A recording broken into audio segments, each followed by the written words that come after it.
It's a little project. We're going to sitting on the emergency spillway of this lake. And this spring, with all the rain, they had a few problems out here.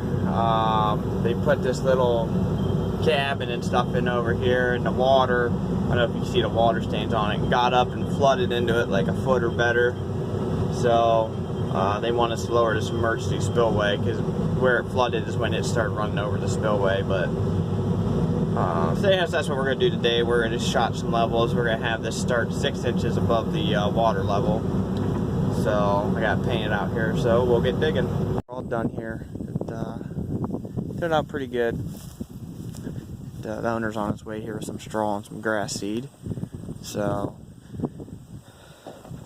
but he's got